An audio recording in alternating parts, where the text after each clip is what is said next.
인사합시다. 반갑습니다. 오늘 저희가 함께 공부할 본문 말씀은 대종경 교육품 6장 말씀입니다. 대종경 교육품 6장. 지금 이제 저희가 교육품 공부하고 있는데 교육품은 굉장히 중요한 내용들이죠. 다 전체적으로. 교법의 핵심적인 내용들이 여기 이제 다 들어와 있기 때문에 이 교육품 지나고 나면은 교리를 이해하는 데 굉장히 많이 도움이 되실 겁니다. 교육품은 집중해서 우리가 굉장히 공부해 볼 필요가 있습니다. 자, 교육품 6장 한번 볼게요. 또 여쭙기를, 그러니까 앞쪽에 하고 계속 이어지는 본문이에요. 이론상 진리, 앞에 신앙, 앞에 뭐였죠? 수행이었죠? 이론상 수행이었나요? 아무튼 쭉 이어지는 본문이에요. 이제 그러면 도형으로 그려진 저 이론상 자체에 그러한 진리와 위력과 공부법이 그대로 닮아 있다는 것이오니까 대종사 말씀하시기를 저 원상은, 근데 여기 저 원상이라고 돼 있잖아요. 근데 사실은 그 원래 원문에는 저 일원상이라고 돼 있습니다. 그 다음에 저 원상은 참 이론을 알리기 위한 한 표본이라 이렇게 돼 있는 게 아니고, 잠깐만요. 여기 지금 우리는 이런 식으로 돼 있어요. 자, 일단 다 읽고 얘기해 줄게요. 저 원상은 참 이론을 알리기 위한 한 표본이라 비하건대 손가락으로 달을 가리킴에 손가락이 참 달은 아닌 것과 같나니라. 그런즉 공부하는 사람은 마땅히 저 표본의 이론상으로 인하여 참 이론을 발견하여야 할 것이며 이론의 참된 성품을 지키고 이론의 원만한 마음을 실행하여야 이론상의 진리와 우리의 생활이 완전히 합치되리라. 이 교육편 6장 말씀이잖아요. 자, 제가 여기 지금 그 부분을 제가 여기 지금 회보 46호에 나와 있는 내용을 좀 잠깐 읽어드릴게요. 한번 들어보세요. 그러나 저기 있는 목편으로 만든, 목편이란 나무 조각을 말하는 거죠. 목편, 나무 조각으로 만든 무감각한 이론상이 그러한 진리와 위력과 공부법을 닮아 있다는 것은 아니다. 저 이론상은 참 이론상을 알려주기 위한 표본이니 뭐라고 돼 있어요? 저 이론상은 참 이론상을. 그러니까 뭐냐면 저 이론상은 참 이론상을, 그러니까 두 개 다 이론상이라고 썼어요. 저 이론상은 참 이론을 이런 식으로 안 쓰고 저 이론상은 참 이론상을 알려주기 위한 표본이니 비하건대 손가락으로서 달을 가리킴에 손가락이 참 달은 아닌 것과 마찬가지다. 그런즉 공부하는 자는 마땅히 저 표본의 이론상을 인하여 참 이론상을 발견해야 할 것이요. 발견한 이상에는 그 이론상의 참된 성품을 지키고 그 이론상의 원만한 마음을 실행하여야 이론상의 진리와 우리의 생활이 완전히 합치가 될 것이라 하시더라. 이렇게 돼 있어요. 자, 여기에는 이론이라는 말이 등장을 안 해요. 이론이라는 말이 등장을 안 하고 다 이론상이라고 나와요. 다. 근데 지금 여기 이 본문, 이것이 이제 요것이 지금 여기 올라와 있는 본문을 보면 저 이론상은 참 이론을 이렇게 나와요. 그러니까 이론상과 이론을 구분해서 말했어요. 그 다음에 이론상으로 인하여 참 이론을 발견하여 이렇게 돼 있어요. 근데 앞에는 뭐예요? 이론상으로 인하여 참 이론상을 이렇게 돼 있어요. 그리고 이론의 참된 성품이 아니고 이론상에, 이론의 원만한 마음이 아니고 이론상에 이렇게 돼 있어요. 그 앞에 원문은 그렇게 돼 있다. 그러니까 이론이라는 말이 원래 원문에는 없어요. 근데 대종경으로 옮겨가면서 이론과 이론상이 구분해서 들어갔어요. 이것은 뭐냐면 이거 편집하신 분이 어떤 의도를 가지고 이론과 이론상을 구분해서 쓴 거예요. 이건 철저하게 의도를 가지고 구분해서 다시 표기를 한 겁니다. 이게 뭐 한자 틀린 게 아니잖아요. 자, 이제 이거 제가 이 얘기를 굉장히 오늘 중요하게 다루고 싶은데 여러분들 그 좀 잘 생각해 주셔야 될 게, 우리가 보세요. 여기에서 이제 뭐 그러면 도형으로 그려진 그 이론상에 뭐 저기 뭐 이런 것이 뭐 닮아 있습니까? 이 질문이 없어. 그냥 당신이 말한 거예요. 예를 들면 도형으로 그려진 저 이론상에 그러한 진리와 위력이 닮아있지 않다 이렇게 말한 거지. 여기 뭐라고 되냐 이렇게 됐어요. 저 목편으로 만든 무감각한 이론상이 그러한 진리와 위력과 공부법을 닮아있다는 것은 아니다. 이렇게 말해요, 그냥. 근데 이걸 누군가가 질문한 것으로 이게 바뀌어져 있어요, 내용이. 대종사께서 그냥 말한 거예요. 근데 그걸 누군가가 질문한 것으로 바뀌어져 있고, 이론과 이론성이 구분되어 있어요. 자, 우리가 지금 현재 어떻게 여러분들이 공부하셨냐면, 이론상이라고 하는 달을 가리키는 것은, 이론상은 달을 가리키는 손가락. 그때의 상이라고 하는 것을, 그 형상이라고 하는 것을, 저 나무 쪼가리 목편으로 되어 있는 이론상은 그것은 이론상이야. 형상이야. 그리고 저기에 갈마 있는 진리가 있는데 저것이 가리키는 참달이 있는데 그러니까 목편으로 된 이론상은 손가락이고 그 손가락이 가리키는 게 참달인데 그 참달은 이론상이라고 안 하고 이론이라고 하는 걸로 표기되어 있는 거예요. 구분해서. 그러니까 뭐냐면 여기는 철저하게 손가락은 이론상이요, 참달은 이론이다. 이 관점으로 정리되어 있는 거예요. 실제의 진리는 이론이요. 실제의 진리에 들어가기 위한 나무 쪼가리로 되어 있는 저 이론상은 저것은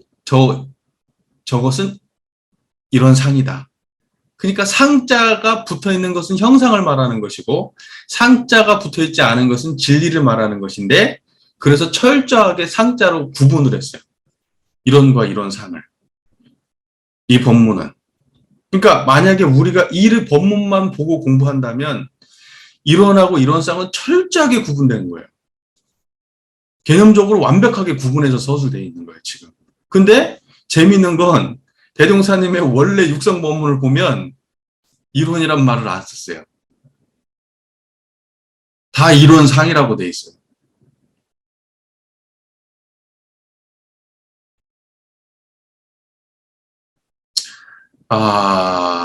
그러니까 뭐냐면 교학이라는 게 한편으로는 우리의 교법을 보편화시키고 사람들을 이해하려고 하고 그런 어떤 그런 걸 위해서 필요한 거지. 한편으로는 이 교법이 어떤 그 교법적 체계 속에다 대종사님의 깨달음을 집어넣는 순간 완전히 이것은 실제를 못 만나게 하는 일을 만들 수도 있는 거예요.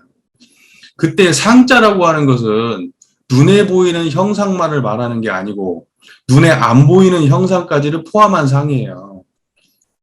그러니까 상 그러면 우리는 어떤 생각만 드냐면 눈에 보여지는 모습만 상이라고 생각해. 근데 여러분 눈 감고 가만히 있으면 청정하고 텅 빈 그건 뭐예요? 눈을 떠도 있고 눈을 감아도 있는 그건 뭐냐고. 그것도 상이라고. 그래서 여러분 반야신경 보면 뭐예요? 이런 말이 나오잖아요. 시제법공상. 이 제법이 공한 상은 그때 상이 똑같은 상자예요. 이런 상하고.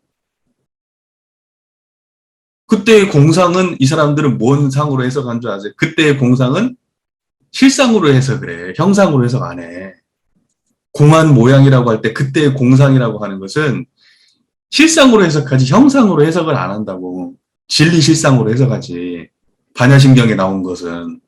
근데 원불교에서 이런 상이라고 할 때 상자는 형상으로 해석을 해버려요.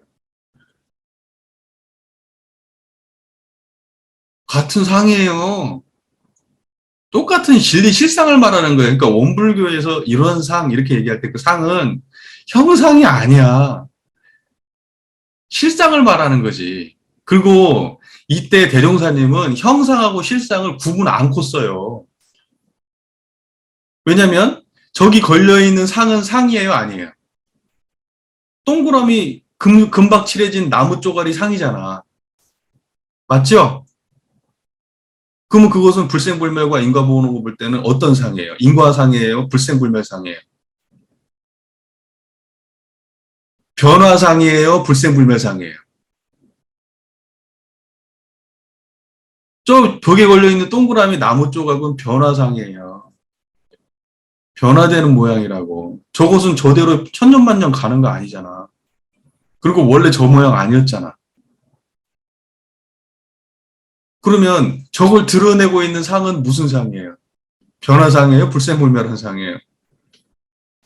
불생불멸한 상이란 말이에요. 그러니까 우리는 저 벽에 걸려있는 상을 보면서 저것을 갖다가 형상이고 변화되는 거고 이렇게만 보는 게 아니고 참달은 뭐냐면 저걸 드러내고 있는 그거 그게 참달이거든. 그러니까 이런 상을 딱 보는 순간에 참달이 동시에 드러나야 된다는 얘기예요. 대종사님은 이 감각으로 이런 쌍을 말한 거예요. 그러니까 저 이런 쌍, 이 이런 쌍, 둘 다를 말해야지. 그러니까 문장상에서는 저것도 이런 쌍이고 이것도 이런 쌍이야. 자, 보세요. 우리가 그동안에 이제 트레이닝을 많이 했잖아요. 이런 어떤 감각적으로 이런 쌍에 대한 자각을 하는 트레이닝을. 자, 손가락 보여요? 이렇게 보이죠? 지금 이런 쌍이 느껴져요? 이런 쌍 알겠어요? 손가락만 보이면 안 되지. 손가락의 바탕이 동시에 드러나야지. 이것이 색경계인데 이 색경계와 색경계를 드러내고 있는 바탕이 동시에 드러나야지. 색 즉시 공이잖아요. 색하고 공이 직해 있어야 돼, 지금. 그 마음 상태가. 원래 그렇게 생겨 있잖아요. 청정한 자리에서 이게 드러나 있어요?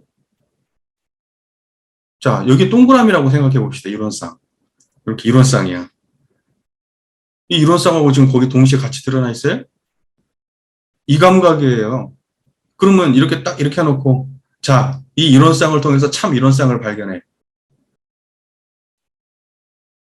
뭔 말인지 이해돼요, 그게?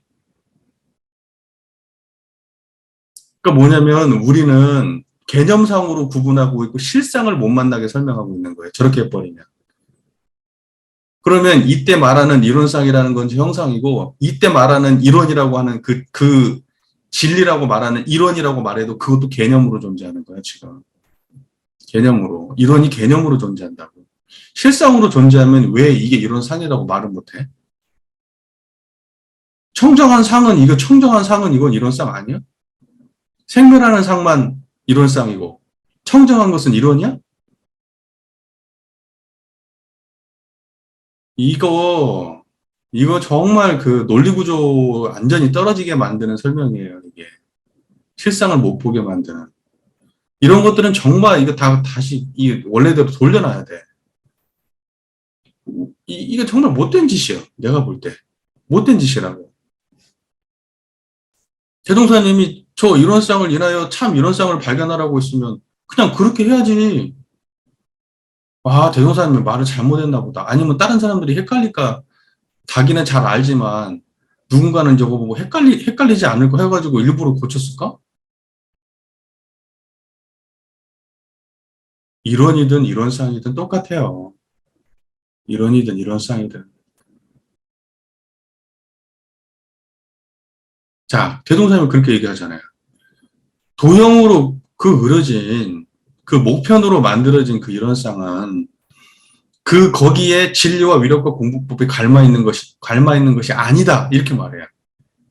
그것은 마치 뭐하고 똑같냐면은 우리가 저기 절에 찾아가면 그 나무로 깎아진 부처님이 있단 말이에요.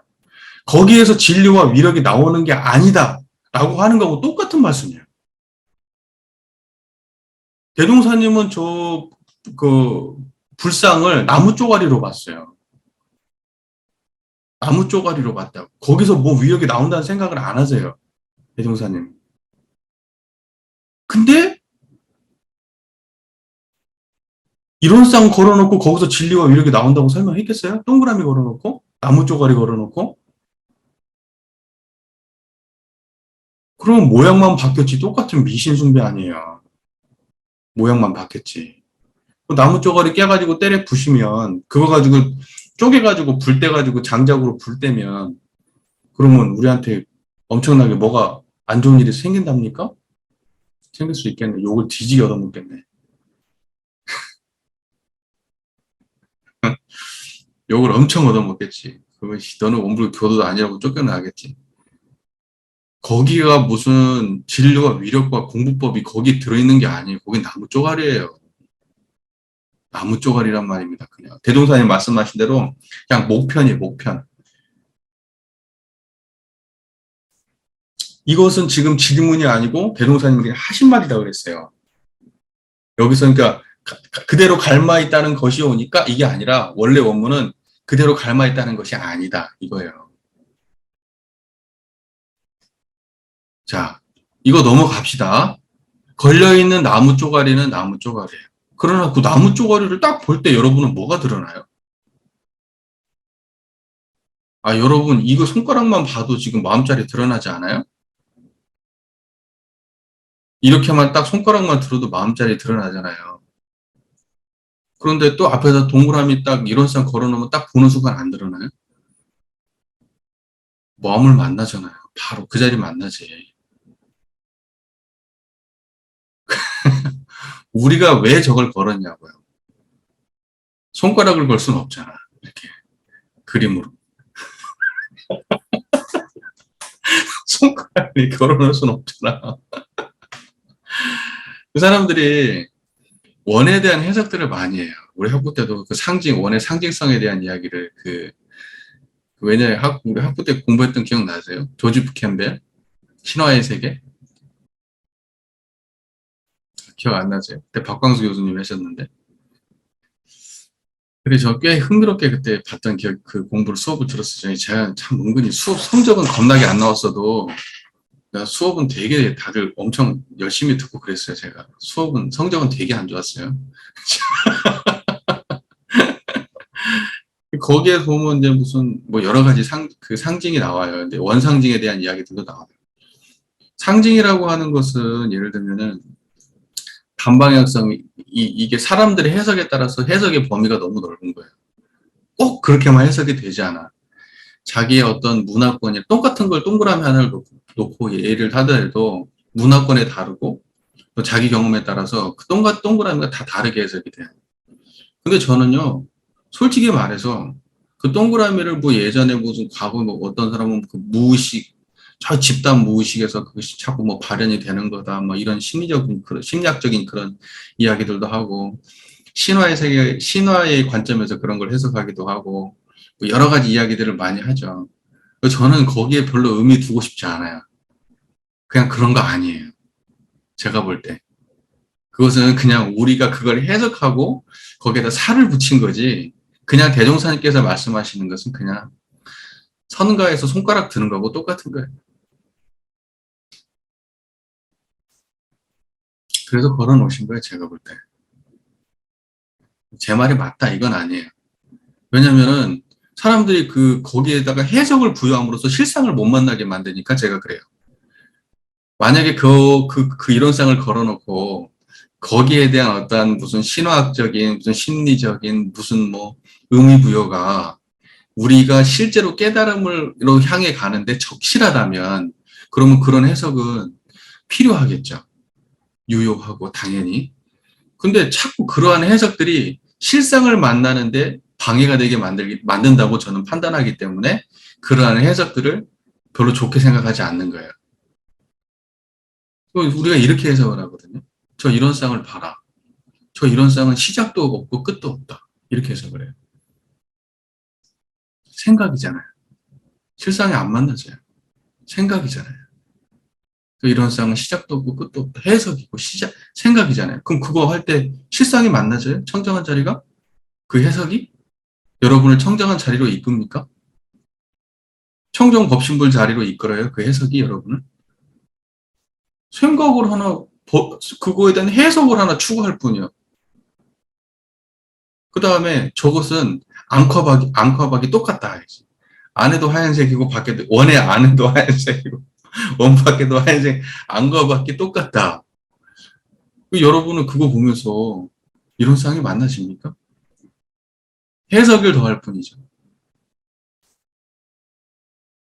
그리고 어떤 분은 저 동그라미 안쪽이 텅 비었다 이렇게 해석을 한다. 안쪽을 봐라. 안쪽에 아무것도 없이 텅 비어있다. 공짜리를 말하는 거다. 말이잖아요. 세상에 좋은 말은 이미 널렸지. 좋은 해석, 좋은 말. 그리고 저것은 어떠한 특정한 에너지를 상징하는 거다. 과거의 어떤 그런 문양들을 보면은 뱀이 자기 꼬리를 이렇게 딱 동그랗게 말아서 자기 꼬리를 물고 있는 형상이 많이 있는데 이것은 어떠한 특정한 그 에너지의 순환을 뭐 이야기하는 거고 인류가 굉장히 그 문화권이 굉장히 다름에도 불구하고 보편적으로 드러나는 형상이다. 저 이론상은 어떤 우리에게 에너지를 상징한다. 뭐 이런 거죠. 다 나름대로 아름다운 해석들 할 수 있고, 해석을 갖다 붙이려고 한다 그러면 우리가 상상력을 발휘한다면 앉은 자리에서 수십 개도 만들어낼 수 있을지 몰라요. 동그라미 하나를 놓고 해석을 붙인다고 하면. 그래서 그게 지금 우리를 신앙의 대상과 수행의 표본을 정확하게 인식할 수 있도록 도와주냐고요. 재불재성의 시민으로 이끌어주냐고요. 우주만유의 본원, 일체중생의 본성으로 이끌어주냐고요. 그 해석이. 자꾸 삼천포로 가게 만들고 상상하게 만들고 누군가 그대로 놔둬버리면 이 사람은 영원히 그러한 상상과 꼬리에 꼬리를 물면서 이론상 하나 걸어놓고 오만 상상의 나래를 피고 그 상상의 나래가 어느 정도 논리적 정합성을 갖게 되면 아, 나는 이제 깨달음을 얻었다 하고 또 상상을 하게 돼요. 이거 우리 공부하는 게 꼭 그렇더라고요. 그래서 제가 그러한 해석들을 거부하는 거야. 해석하지 마라. 그냥 이론상 딱 봐라. 저 보는 자리 봐라. 동시에 드러나면 그게 실상을 보는 거다. 그것이 바로 저 손가락 가리키는 이론상을 저 걸려있는 저 벽에 걸린 저 이론상을 통해서 형상의 이론상을 통해서 참 이론상을 만나는 길이다. 저 벽에 형상에 걸려있는 이론상을 봐봐. 망상 없지? 봐. 참 이론상 드러났네. 망상 없는 자리에서 저 동그라미가 그냥 드러나 있네. 이게 이론상이야. 이렇게 접근해야지 나는 빠르다고 보는 거야. 이렇게 접근하는 게. 왜 대종사님이 하지 않은 수많은 해석을 걷다가 가미하면서 그것이 원불교학인 것처럼 얘기를 하냐고. 그런 걸 태산처럼 쌓아놓은 또 한들 그거 입고 견성한 사람이 나올 수 있겠냐고. 오히려 그거 많이 읽으면 삼천포로하고 절대 실상으로 못 돌아오지. 오만 관념들이 그걸 가로막을 거야. 그 제 말씀의 의도를 아시죠? 왜 제가 이런 의도로 말씀하시는지. 그래서 제가 그 이론상에 대한 오만 잡다한 해석들을 걱정하는 거예요. 그러니까 이론상을 해석하는 게 아니고 직관적으로 딱 볼 때 드러나야 된다. 저 원상은 참 이론을 알리기 위한 한 표본이라. 비하건대 손가락으로 달을 가리키며 손가락이 참달은 아닌 것과 같나니라. 이 문장에서 명확하게 말씀하세요. 손가락은 참달은 아니야. 손가락이 뭐예요? 참달은 아니야. 그런즉 공부하는 사람 마땅히 저 표본의 이론상으로 인하여 참 이론을 발견할 것이며 저 이론상으로 인하여 참 이론, 그러니까 이론과 이론상은 다른 의미예요? 같은 의미예요? 같은 의미로 해석해야 된다. 일단은 먼저 발견해라. 그 다음에 그것을 지켜라. 그리고 여기는 뭐냐면 이론의 참된 성품이라고 했으니까 그 이론과 이론상과 성품은 동의어예요. 같은 말이에요. 이론과 이론상과 성품은 같은 말. 그리고 이론의 원만한 마음을 실행하여야. 그러니까 뭐냐면 그것이 원만한 마음이에요. 그러니까 이론상, 참된 성품, 원만한 마음. 이거 전부 다 같은 말이에요. 그러니까 저 벽에 걸린 이론상을 보면서 아 저거 이론상, 참된 성품, 원만한 마음. 이론상을 보면서 그게 드러나야 돼. 그렇게 돼버리면 이론상과 우리의 생활이 완전히 합치된다. 자 보세요. 그러면 이론상을 저 벽에 걸린 이론상을 보면서 참 이론상을 만났어. 그러면 그 이론상이 뭘로 대치될까요? 하늘로 대치돼요. 하늘로. 이론상을 보면서 참 이론상을 만날 수 있는 사람은 그 이론상이 하늘로 대치된다고. 벽에 걸린 이론상이 아니라 저 벽에 걸린 이론상 대신에 하늘을 쳐다봐도 이론상이 드러나요. 땅을 봐도 드러나고 사람을 봐도 드러나고 짜증나도 드러나고 미워도 드러나고 좋아도 드러나고 알아도 드러나고 몰라도 드러나요. 우리가 저 이론상을 보면서 참 이론상을 보는 연습을 했다면 그러면 이론상은 대상만 바뀔 뿐이지. 어차피 저 이론상도 인과보응의 세계잖아요. 보이는 세계 아닙니까? 보이는 세계와 이론상이 동시에 드러나 있는 이 감각이 그대로 들리는 세계로 이어지고 냄새의 세계, 맛과 말의 세계, 생각의 세계, 촉감의 세계로 그대로 이어지는 거예요. 그러니까 저 표본의 이론상을 통해서 참 이론상을 발견하고 표본의 이론상을 통해서 참 이론상을 발견하면 그게 바로 우리가 육근을 생활하는 우리의 실생활로 그대로 완전히 합치가 돼요. 말씀하신 그대로 이론상의 진리와 우리의 생활이 완전히 합치된다. 우리의 생활은 뭘 떠나서 없죠? 육군 떠나서 없어요. 그 육군을 쓰는 건 우리의 생활을 말하는 거고 육군을 작용할 때 원만구족 지공무사하게 이런 이론상 법어에 나오죠. 이 원상의 진리를 각하면 그다음에 뭐라고 돼 있어요? 눈 안이 비서진을 사용할 때 이 원상은 안이 비서진을 사용할 때 쓰는 것이니 원만구족한 것이며 지공무사한 것이로다. 육군을 작용할 때 원만구족하고 지공무사하게 안이 비서진을 작용하는 것을 다르게 표현하면 이론상의 진리와 우리의 생활이 완전히 합치되는 것이다. 이렇게 표현하는 거 같은 말이라고요. 그 말이 이해가 되십니까? 네. 자, 여기서 중요한 거, 저는요, 개인적으로, 이론이라고 말하나, 이론상이라고 말하나, 제 마음속에서는 전혀 오차가 없어요. 이론과 이론상이. 제 마음속에서는 대립이 없어요. 그냥 언어를 똑같이 쓰신 거예요. 저것도 이론상이고, 이것도 이론상이야. 근데 쟤는 이 벽에 걸려있는 저것은 달을 가리키는 손가락이고, 저 달을 가리키는 손가락을 통해서 참달을 만나면 돼. 둘 다 이론상이야. 왜 그게 헷갈려요? 난 안 헷갈리는데. 저것은 보이는 형상이요. 저것을 드러내는 형상은 불생불멸이잖아.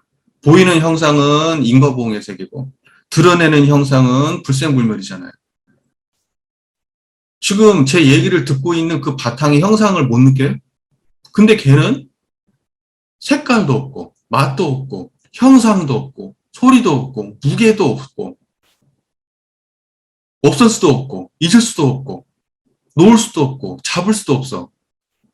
무엇이 없으니까. 근데 이거 모르냐고. 안다고 하면 형상이 있으니까 안 거야. 근데 우리가 보통 상이라고 했을 때 그 형상은 소리도 형상이야. 소리라는 형상이라고요.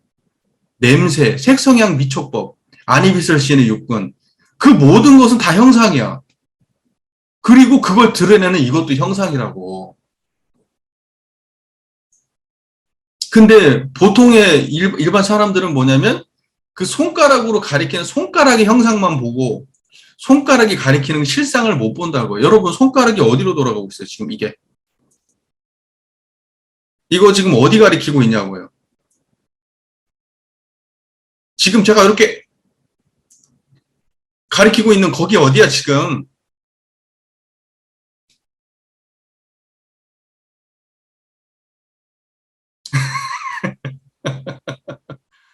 이렇게 가리킬 때 바로 그 자리에 탁탁 꽂혀야 될 거 아니에요. 그래서 뭐라고 돼 있죠? 만법 어디로 돌아가요?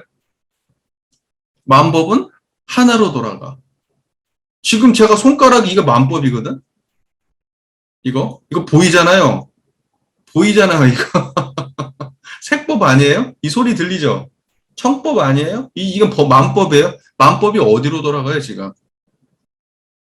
지금 그 만법이 들어가서 꽂히는 자리 있단 말이에요, 거기. 0.001mm도 안 밀리고 다 거기 꽂혀요.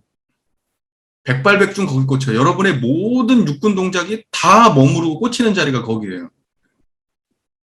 그 말 이해가 되시잖아요. 그러니까 뭐냐면 우리의 모든 생활, 아니비절신이 쓰고 사는 그 모든 생활이 전부 다 어디로 돌아가고 있어요, 지금? 참 이론상으로 돌아가고 있잖아요. 우리가 형상을 발견했어. 저 형상에 걸려있는 목편으로 된 이론상을 딱 봤을 때 그 보이는 목편의 이론상은 뭘 가리키고 있어요, 지금? 참 이론상을 가리키고 있잖아요. 목편의 이론상이 뭘 가리켜요? 참 이론상을 가리켜요. 지금 그게 무슨 말이 딱 떨어져요? 여러분의 경험상에 떨어져요? 이게, 아,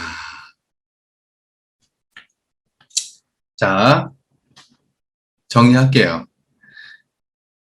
이론쌍과 이론이라고 하는 것은 같은 말이고, 여 법문에서는 이론과 이론쌍을 구분해서 말씀하셨지만, 실제로 대종사님의 육성법문을 들어보면 이론이란 말은 등장을 하지 않는다.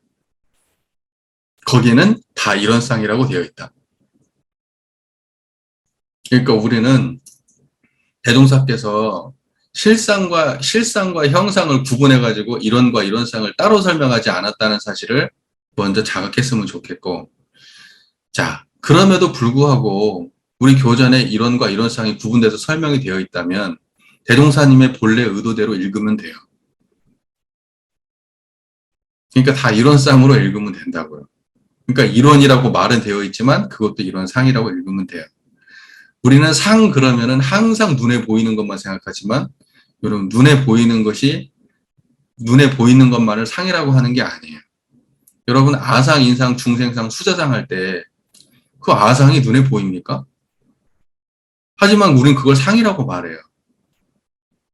인상, 중생, 수자상도 마찬가지예요. 상이라고 말해요. 어디에 그려지는 상이에요, 여러분? 마음속에 그려지는 상이란 말이에요. 마음은 눈 감아도 눈 감는다고 해서 마음이 안 보입니까? 마음의 형상이 사라져요? 그러니까 우리가 설명할 때 항상 이렇게 설명하는 버릇이 있어요. 눈에 보이는 것과 안 보이는 것. 눈에 보이는 것도 상이고요. 안 보이는 것도 상이에요. 둘 다 생멸상이에요. 무슨 말인지 이해가 되세요? 둘 다 생멸상이에요. 눈에 보일 때도 그 자리, 안 보일 때도 그 자리. 이걸 보고 불생불멸이라고 하고 거기도 불생불멸상이에요. 그 불생불멸상을 반야심경 같은 데서는 공상이라고 얘기하는 거예요. 그러니까 왜 공상이라고 이해를 못하냐고, 우리 상은. 왜 그건 형상이라고 해석해버리냐고. 공상인데. 반야심경에서는 수많은 상에 대한 이야기를 한다. 예를 들면 금강경에서 사상에 대한 이야기를 했어. 그러면 금강경에서 말하는 사상이 공한 것은 뭔데요, 도대체?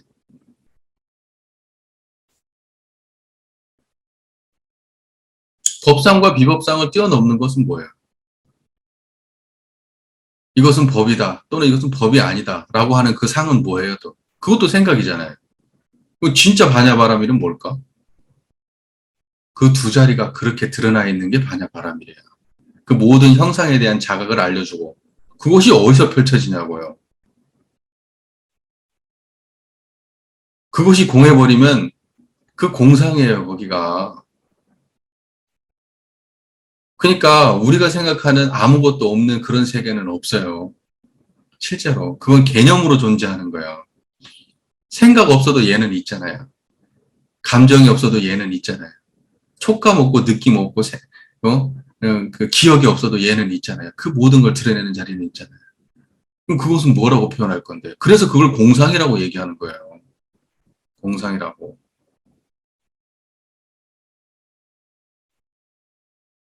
그래서 보통 진공 이렇게 얘기할 때 진짜 공이라고 하는 것은 우리가 관념적으로 생각하는 없는 상태가 아니에요. 그 관념으로 없다 그러면 그건 관념으로 존재하는 거잖아요. 지금 없다라는 생각으로 존재하는 거잖아요. 진짜 아무것도 없으면 뭐예요? 청정한 거예요. 청정한 건 뭐예요? 그게 진공이라고요. 그걸 진공이라고 하는 거라고. 그러니까 우리가 실상으로 만나면 이렇게 역력한 거예요. 성성하고 역력한 거고, 실상으로 만나지 않으면 개념만 존재하는 거예요. 진공도 개념으로 설명하는 거예요. 여러분 제 얘기 듣고 있는 자리가 진공이에요, 거기가. 근데 진짜로 소리도 없고 생각도 없고 맛도 없는데 그걸 어떻게 하냐고. 그래서 나중에 뭐라고 표현하냐면 진공인데 묘한 묘유의 모양으로 있으니까 그걸 보고 진공만 얘기 안 하고 묘유라고 얘기하는 거야. 묘하게 있잖아. 소리가 아닌 모양이 무게도 아니고 형상도 아니고 색깔도 아니고 냄새도 아니고 맛도 아니고 향도 아니고 아무것도 아닌데 이건 뭐야? 묘하게 있네? 그래서 이걸 묘유라고 얘기하는 거, 이게 진공과 묘유는 같은 말이에요. 이건 뭐냐고, 이거. 어떤 모양으로 했어요, 얘가. 그래서 이게 묘하게 있다는 거예요. 이게 묘유야. 그래서 정립이 잘 되십니까? 이 말들이? 자, 보세요. 그래서 대종사께서는 이 일원상에 대한 이야기를 하시면서 참달과 일원상, 손을 가리켜 보세요. 여러분 또 이런 거 있잖아요. 참달은 저 호공에 홀로 있건만은 그 그림자 달은 일천강에 비치는 것과 같이. 이런 말씀, 우리 어디 나와요? 천도품에 나오잖아요. 천도 본문에 나오죠. 참다른 허공에 홀로 있건만은 그 그림자 따른 일천강에 비치는 것과 같이 우주와 만물도 또한 그 근본은 본연청정한 성품짜리로. 그러니까 우주와 만물도 그 근본은 뭐예요? 성품이라고. 우주와 만물의 근본은 뭐예요? 우주 만유의 본원은 뭐예요? 성품이라고. 한 이름도 없고 한 형상도 없고 가고 오는 것도 없고 축근하는 것도 없고 없다 하는 말도 또한 없다고 하잖아요. 유도 아니고 무도 아닌 그것이나 그 있는 것이 무의야 자동적으로. 그러니까 뭐냐면 그때 이야기하는 그것이 뭐예요? 그 성품짜리가. 그게 일원상이라고요, 그게. 자, 보세요. 그러니까는 뭐냐면 참 다른 허공에 홀로 있건만은 지금 청정한 자리에 드러내 보세요. 그 홀로 있는 참달이에요, 그게. 근데 그게 어디 비쳐요? 제 소리 들려요? 여기에 비치고 있잖아요. 여러분 뭐 어디가 이 주변 한번 돌아보세요. 보이는 거. 어디에 비쳐요? 참달이 거기에 비치고 있잖아요. 그게 일천강에 비치는 거예요. 참다른 허공에 홀로 있어요. 지금 이렇게. 허공이라고 하니까 어디 허공이 따로 있는 게 아니고 지금 이 청정한 게 이게 참달이고 허공이에요. 근데 얘가 어디에 비쳐? 일천강에 비쳐. 일천강이라고 하는 것은 우리의 모든 경험 세계에 비쳐요. 생각, 안이 비서신의 육근 작용하는 모든 순간순간에 얘는 떠나지 않고 다 비쳐요. 얘가 비추지 않으면 우리는 아무것도 못 봐요. 소리를 볼 수 없고 냄새를 볼 수 없고 맛을 볼 수 없고 아무것도 알 수 없어요. 그런데 참달이 비춰져서 이 모든 삼라만상이 드러나고 있는 거예요.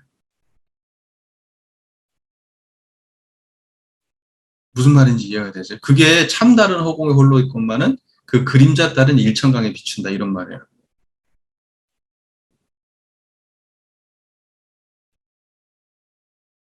그래서 이 무언가를 비추는 달 이것을 작은 원상이라고 부르고 그냥 달 자체 이걸 큰 원상이라고 하고 그러는 거예요. 자, 지금 제 얘기를 들을 때 청정하죠? 그럼 이것은 어떤 소리고 저것은 어떤 소리고 저건 큰 소리고 작은 소리고 그때 그 달은 작은 달이고 지금 청정하죠? 이게 큰 달이에요.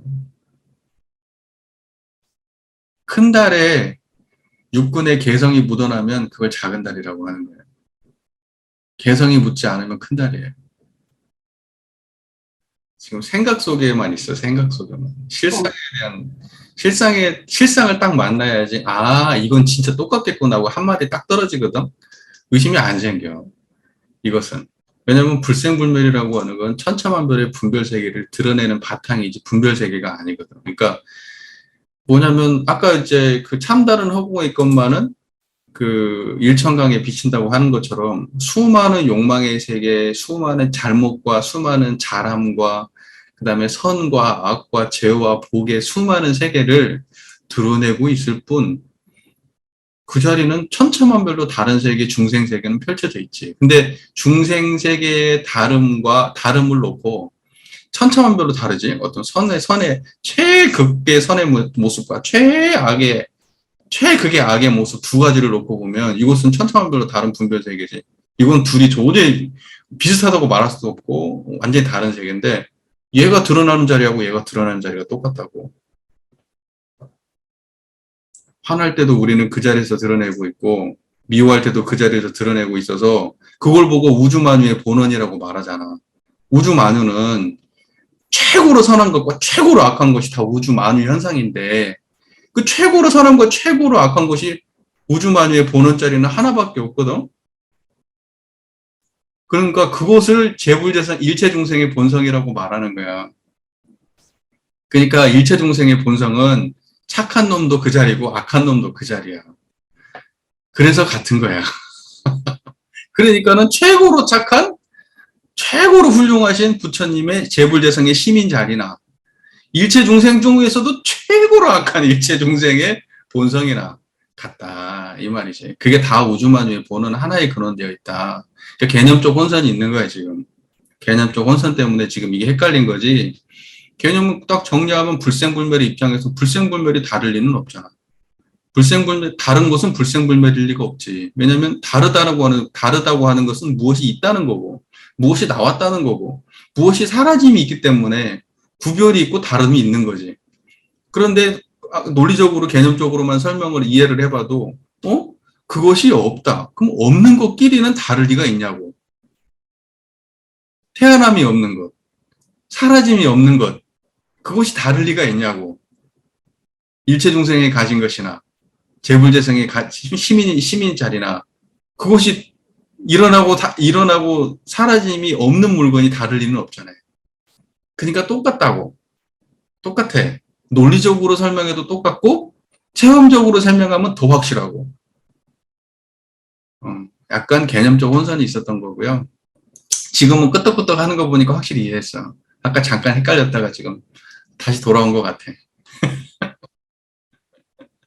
그러니까 우리가 말과 글로 배우고 있는 거, 머릿속에 논리구조로 가지고 있는 것은 반드시 실상에 대한 설명이어야 돼요. 그것이 실제로 가리키는 그 대상이 없어.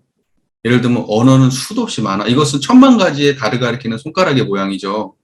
이것은 뭐 어마어마하게 다양할 수 있고 많을 수 있는데, 그럼 그 모든 손가락이 가리키는 자리가 체험적으로 분명히 드러나지 않는다고 하면 이 사람은 전부 다 헛손가락질하고 있는 거야. 사실. 말만 있지 실상은 없는 거라고. 근데 그 수많은 말들이 다 이걸 가리키고 있는 형상으로 이것도 알아야 되고, 손가락도 알아야 되고, 손가락이 가리키고 있는 그것이 이거라는 것도 알아야 돼. 이것을 다 알았을 때 안다고 말하지. 이게 알미 형성이 되는 거예요. 근데 요것은 없어. 요 설명 손가락만 있어. 그러면 이건 아는 게 아니야. 아는 게 아니지. 열 손가락이 전부 다 다른 데를 가리키고 있으면 어떡하냐. 전부 다 열 손가락이 하나를 가리켜야 될 거 아니야. 그러니까 체험이 중요하다고. 체험이. 결과적으로 열 손가락은 전부 다 뭘 가리키냐면 이거 하나 드러내려고 하는 거예요. 왜 열 손가락이나 필요할까? 사람들의 욕망이 10가지가 넘거든? 사람들이 그 경험 세계, 아는 세계가 수도 없이 다양하거든? 그 수도 없이 다양한 사람들에게 다양한 방식으로 이 하나를 전달하고 싶은 거야. 그러니까 우리가 결국 도달해야 될 건 뭐냐? 손가락을 통해서 어디를 결국 가야 되냐? 여기를 가야 되는데, 요것이 배제돼 버리고 손가락으로 자꾸 얘기하면 일체 중생의 본성이 재불재성과 재불재성의 시민과 다를 바가 없다라고밖에 이해가 안 되지. 당연히. 근데 이걸 딱 알고 나니까 재불재성의 시민도 이거였고, 일체 중생의 본성도 이거였고, 우주만유의 본원도 이거네. 이렇게 이해가 돼야 돼. 그러니까 체험적 이해가 굉장히 중요해요. 체험적 이해. 이것이 먼저 선행된 사람은 손가락이 10개든 10,000개든 뭐 수십만 개든 상관없어. 다 이건 줄 알아. 근데 이것이 없는 사람은 손가락이 엄청나게 많으면 많을수록 이거하고 아무 상관없는 상상을 하기 시작해요. 생멸심은 인연 과보는 길이 순환해서 끊임이 없잖아요. 뭐 하나가 튀어나오면 그놈과 인연돼가지고 또 튀어나오고, 그놈과 인연돼서 또 튀어나오고, 또 튀어나오고, 또 튀어나오면서 끊임없이 수많은 생각들이 만들어지고 수많은 개념이 탄생하는데, 그것은 이거하고 아무 관계가 없어. 생멸심이다. 있었다 사라져요. 또 나오고, 또 나오고, 또 나오고, 또 나오고, 또 나오고, 또 나오고, 계속해서 꼬리를 꼬리에 물고 새끼를 치고 수많은 가지를 뻗치고 하는데, 결국 얘는 못 만나. 생각 속에서만 놀아. 그래서 학문한다는 것은 이쪽 영역이야. 이것은 실상을 보는 것은 이쪽 노력에서만 그치면 안 돼요. 진짜 학문은 이쪽 노력과 이것이 하나로 드러나야지 이게 진짜 학문이지. 도가에서의 진짜 학문은. 근데 도가에서 학문을 한다고 하면서 이곳이 없이 요것만 갖고 논한다? 삼류지. 삼류. 그 학문이 모든 사람을 도리어 실상에 접근하지 못하게 만들 수 있죠. 제 말의 뜻을 이해하실 거예요, 본인을. 학문이 필요 없다는 건 아니에요. 수많은 사람들이 가진 그 보편적 지적 역량을 통해서 이것을 갖다가 전달하기 위해서 다 여러 가지 노력이 필요하고 다 필요하지만 결과적으로 실상을 모르는 학문은 아무것도 아니죠. 아무것도 아니에요. 그것은 태산처럼 쌓아놔도 실상이 아니에요. 학문은. 글은 글이지. 이 자리는 글로 닿을 수 없어요. 글이 있다고 해도 오염되지 않고 글이 없다고 해도 없어지지 않아요. 그러니까 하도 그런 것들이 치성하던 시기가 있으니 갑자기 선종이 튀어나와가지고 직지인심 이렇게 얘기하는 거예요. 야, 그냥 봐. 말하지 말고 그 말하기 이전을 봐. 그게 직지인심이에요. 입 열지 마. 생각하지 마. 판단하지 마. 부처가 뭡니까? 부처 생각하지 마. 네가 부처를 생각하니까 지금 꼬리에 꼬리를 물고 지금 계속 망상이 일어나잖아. 그 부처가 뭔지 의심되지 마. 그 의심만 안 했으면 지금 네가 지금 바로 그럼 그 자리가 불성이야. 깨달음이 뭡니까? 깨달음 입 밖에 내지 마. 그 말 안 하면 이미 깨달았어. 이러한 이야기들이 나오기 시작하는 거예요. 왜냐하면 자꾸 실상 없는 이야기들이 난무하니까. 근데 이게 필요가 없냐? 필요해. 중요한 얘기예요. 문제는 이게 없어서 그렇지. 이게 전제돼야만 이게 의미가 있는 거예요. 이게 전제되지 않으면 얘 의미 없어요. 수많은 말에 불과한 거예요. 우리가 실생활을 먹고서 의식주에 필요한 지식 하나보다도 못해요. 탁상공론이고 상상이지. 전부 다. 우리 깨달음에 대해서 논의해보세요. 앉아가지고. 1년, 2년, 3년을 앉아가지고 깨달음에 대한 수많은 상상을 했다고 생각해봅시다. 논리구조를 쌓고. 그것이 밖에 나가가지고 사람들하고 생활 속에서 밥 한 그릇 먹을 수 있고 돈 10,000원이라도 더 벌 수 있는 일보다 가치 있을까? 여러분? 이 자리 모르면 의미 없다고요. 왜? 현상에 나가는 순간 아무것도 안 되니까요. 앉아가지고 이야기할 때만 그냥 예를 들면 뭐 컴퓨터 게임하고 해가지고 뭐 실제적으로 총알 맞아 봐야지. 한 10m라도 뛰어봐요. 게임 속에서 나와서 뛰는 사람은요, 24시간을 뛰어도 안 지쳐요, 걔는. 총 맞아도 안 아프다고. 쏠 때마다 백발백중이고. 현상은 그게 아니에요. 그러니까 우리가 논리구조 가지고 망상 속에서 아름다운 얘기하고 성불재중 재생에서 얘기하면서 학부 때 얼마나 아름다운 꿈을 꿉니까? 내가 이 세상에 빛이 될 것처럼 생각하고 나오잖아. 다. 나 하나 없으면 내가 있어서 이 세상이 달라지고 내가 이 세상을 바꿀 수 있다는 그런 희망과 포부를 갖고 나와요. 현장에 나와보세요. 윗사람하고 그 갈등 문제 하나 해결 못하고 그냥 끙끙 앓다가 정신과 치료까지 받다가 관둔 사람도 있어요. 그게 우리가 살고 있는 현실이에요. 그러니까 뭐냐면 논리 구조만 태산처럼 쌓아놔 봐야 컴퓨터 게임 속에서 잘하는 거하고 똑같은 거예요. 실제로 만나면 마음 하나 어떻게 못해요. 왜냐면 실전을 모르니까요. 이거 모르니까요. 이거에 대한 설명만 알거든. 이걸 단련을 실제로 할 줄을 모르니까요. 그런데 이걸 지금 이 순간에 이걸 보는 자리가 확실히 드러나 있다면 여러분은 지금 이거 보는 이 순간에 망념이 없어요. 지금 이렇게 현실을 딱 만나야지. 이렇게 단련을 해야지. 현실을 말을 듣는 순간에 바로 딱 현장을 이 실상을 딱 만나야지. 그래가지고 여러분이 이 마음 가지고 말하고 생각하고 살고 바로 해버리잖아요. 실생활에 대동사님 말씀하신 대로 이론상의 진리와 우리의 생활이 완전히 합치되게. 뭔 얘기를 해도 전부 다 이 자리로 다 돌아오게. 그러면 실전에서 뛰는 거예요, 여러분. 망상이 아니고. 실전에서 뛰고 있는 거. 지금 우리가 이렇게 교법을 연마하는 이 순간도 컴퓨터 게임이 아니에요, 이건. 지금 이렇게 이야기하고 있는 중간에 이 자리가 드러나 있잖아요, 지금. 이 순간이 실전이에요, 지금. 이렇게 공부하고 있는 이 순간이. 뭐만 이해되시죠? 중요한 건 역시 체험적 이해가 앞서야 된다는 거예요. 이것이 무의미하다는 게 아니라 중요하지만 이거 갖고는 아무것도 안 된다. 반드시 이 자리가 있어야 된다. 실상의 자리. 동그라미에 대한 설명 아무리 잘해봐야 의미 없어요.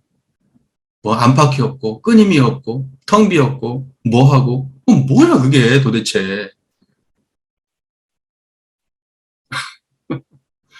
뭔 말인지 이해되시죠? 그래요. 세상에 이제 뭐 사람들이 뭐 이제 자각이 있는 사람들이 많이 생기고 앞으로도 더 많이 그런 사람들이 나오겠죠. 기본적으로 사람들이. 저한테 어떤 분이 우리 저 교도님이 카톡을 보내주셨는데 카톡에 그 대종사님 개미년 대종사 개미년 열반하시잖아요. 개미년 5월 16일 법문 최후 법사를 가지고 저한테 하나 보내주셨어요. 이게 이제 시창 28년 5월 16일 이공주 수필 이렇게 되어 있는 건데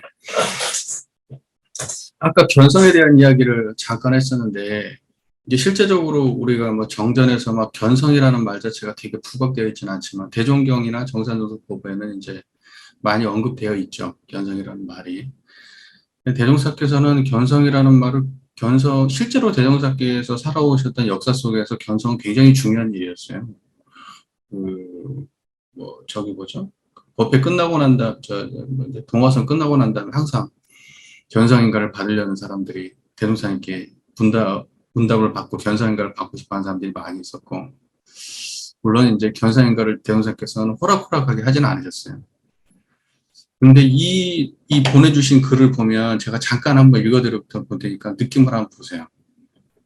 이제 대저성품이라는 것은 우주만유의 근본으로서 생사고락이 돈공하고 언어명상이 끊어진 자리것만은 가령 현재 본회의 최고 선생을 종사라라고 이름 짓듯 사람들이 강연히 이름지어 성품이라 하였나니 저 지혜에 발달된 불보살로서 견성 못한 범부 중생을 볼 때에는 마치 부모 형제의 촌수도 모르는 어린아이와 같아서 심히 우치해 보일 것은 불가피의 사실이니라.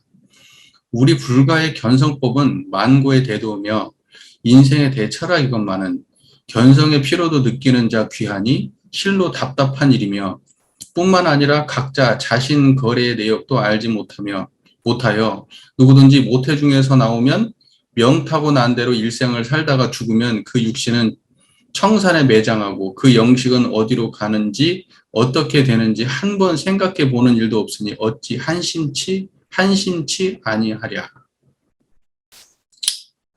이런 말씀, 이게 중간, 되게 긴 본문인데 중간만 제가, 견성에 언급이 되는 중간만 제가 말씀하신 거예요. 그러니까 대종사께서는 기본적으로 견성에 대해서 중요하게 생각하셨어요. 당대에. 그리고 실제로 그 모였던 제자들도 견성에 대한 이야기들을 많이 했고, 그 다음에 우리 원불교 대종사님 열반 이후에도 초창기의 선지님들은 견성에 대한 견해들을 많이 공유하시고 많이 이야기를 나눴는데 그게 어느 순간 이렇게 돼버렸어요. 우리는 다 견성한 사람들이야. 이렇게. 그냥 대종사님이 법은 다 내놓으셨고 견성하셔 깨달으신 대종사님이 법을 내놨으니까 우리는 시킨 대로만 해. 시킨 대로만 하면 우리는 다 이미 견성한 거야. 이 얘기를 들으면 어떤 생각이 드세요? 저는 말장난 같아요. 말장난이라고 이게. 뭐 장난치는 것도 아니고 대종사님이 내놓은 법이 우리한테 체화가 안 됐는데 어떻게 그게 대종사님 뭐 그러면 이미 하나네? 그걸 한번 읽으면 하나 돼요? 그 3대력을 왜 닦아 그러면?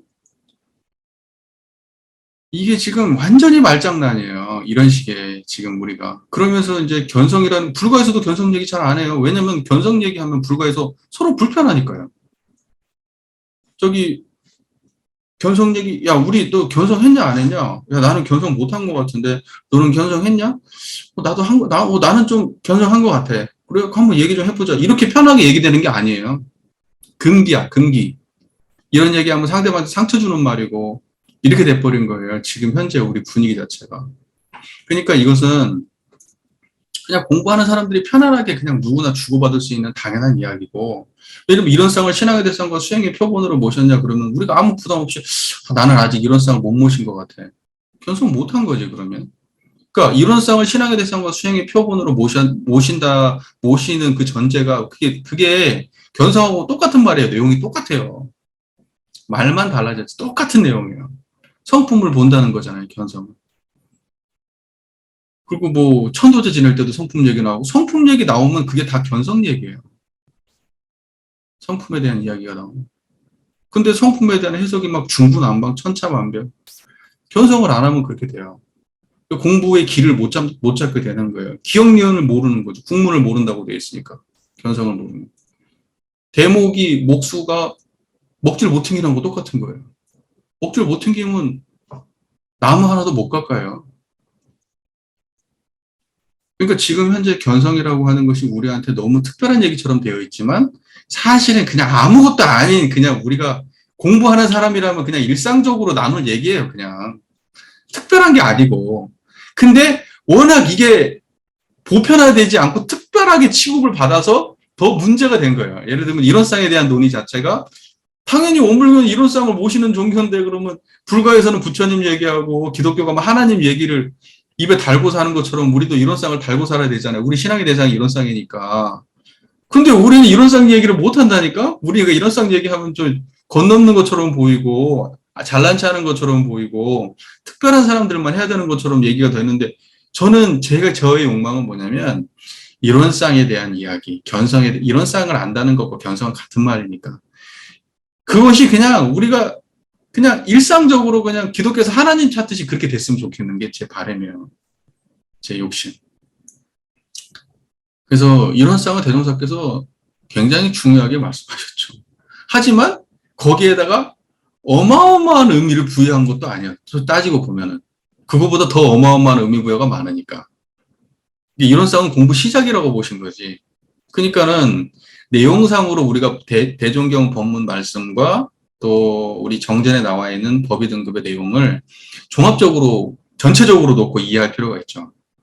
왜냐면 대종사님이 이제 실제적으로 육성에서 했던 본문과 또는 정전으로 그걸 탁 정리해 주신 그 이론적으로 정리해 주신 부분과 이런 것들을 총체적으로 전체적 그림을 다 그려본다면 저는 개인적으로 견성은 특신급이라고 봐요. 초견성. 상견성은 법과학마라고 봐요. 법과학마에 대한 설명들을 보면 알 수 있어요. 법과학마는 육군이 법으로 질박아가지고 그 사람의 육군 동작이 모두 법으로 화하는 사람이거든요. 법문에 나와요. 그러니까 법으로 질박한다는 게 뭐냐. 안이비설신이 육군을 작용할 때 원망부족하고 지공무사한 이것이 떠나지 않는 거예요. 법으로 육군을 질박한 거예요. 이게 견성한 사람이 견성에 주저앉았을 때 그런 거고 초견성은 뭐냐. 혼자 잡은 거예요. 방법을. 그러니까 특신급으로 봐야 되죠. 거기 교리와 법규를 대강 이해할 때 그때 교리는 뭔데요? 이론상 교리 포함된 교리예요. 그게. 이론상 교리를 우리는 그때 교리와 법규 그러면 이론상 빠진 건 교리라고 우리 생각하거든요. 어떻게 특신급에서 어떻게 이론상을 논해? 이런 막연한 그 우리의 그 관념이 그 교리와 법규를 이해한다고 대강을 안다고 했을 때에 그때의 교리는 이론상은 빼고 사은사유 상황팔취 이런 건가 보다 이렇게 이해한다고요. 그게 잘못된 이해라고.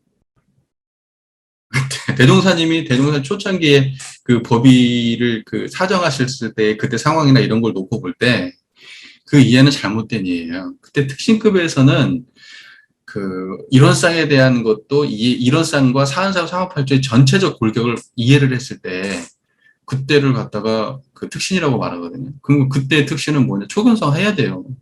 초견성을 안 하고 어떻게 그러면 정신의 개념을 이해해요? 견성양성 솔성을 어떻게 이해하라고? 거기에 나와 있는 문장들을 기본적으로 골자를 알아야 되잖아요. 그러니까는 저는 개인적으로 저의 주장은 그래요. 그게 어디에 나와 있는 건 아니지만 우리가 견성이라는 언어를 쓴다. 그러면 이것은 이론상을 신앙의 대상과 수행의 표본으로 모신다와 동의하다.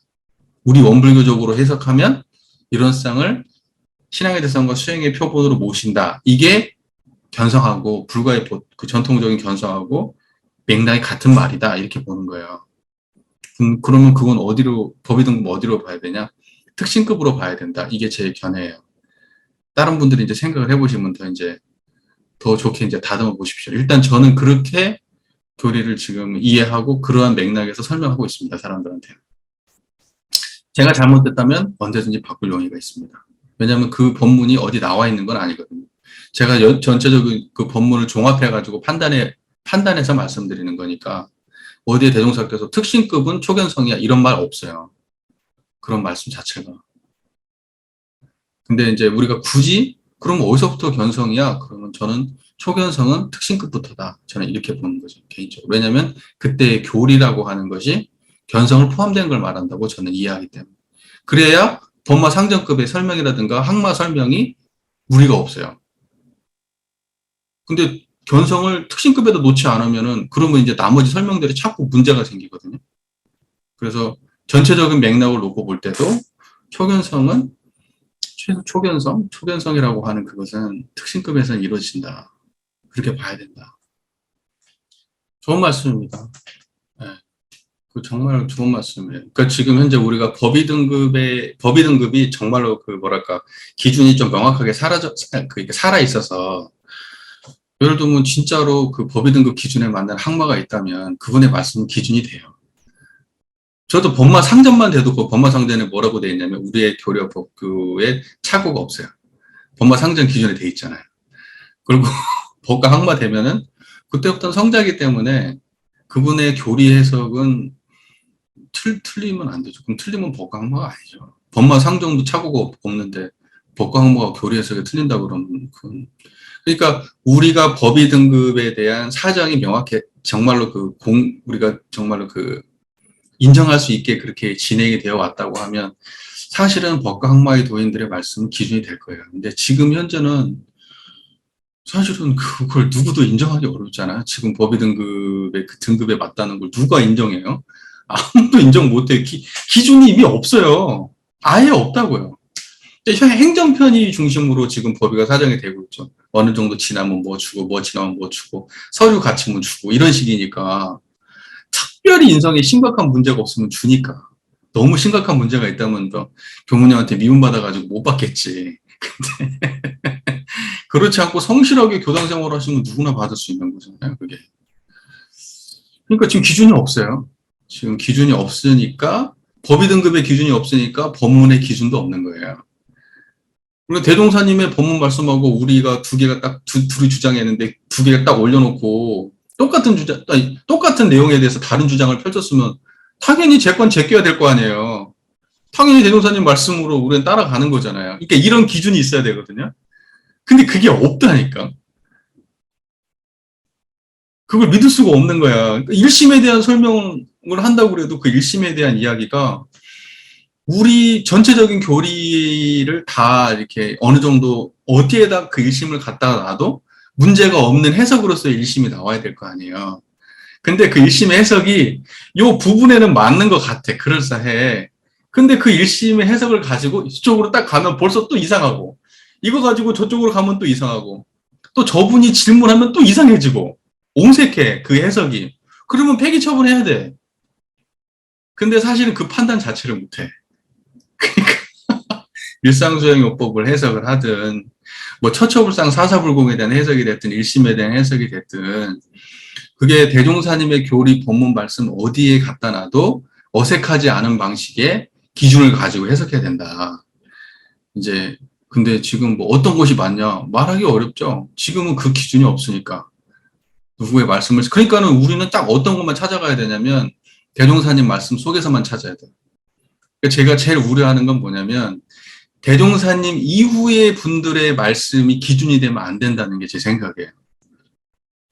왜냐하면 정전과 대종경의 말씀은 다 그분들의 말씀이기 때문에 최소한 정산종사를 넘어가지 마자. 저는 그렇게 보는 거예요. 우리가 최소한 해석을 가미할 때 대종사님 거 가지고 좀 힘들면 정산종사 것까지만 넘어가자. 정산종사를 넘어가는 해석을 기준으로 삼지는 말자. 라는 게 제 생각이에요. 그러면 이제 이렇게 얘기하면 되게 불경스러운 놈이 되겠지만, 저는 정산종사 이후부터는 신뢰하기가 어려워요, 저 개인적으로는. 그분들이 잘못됐다는 게 아니라 해석을 신뢰하기가 어렵다. 저는 그렇게 봐요. 그러니까는 대종사님, 웬만하면 대종사에서 끝내고 해석을.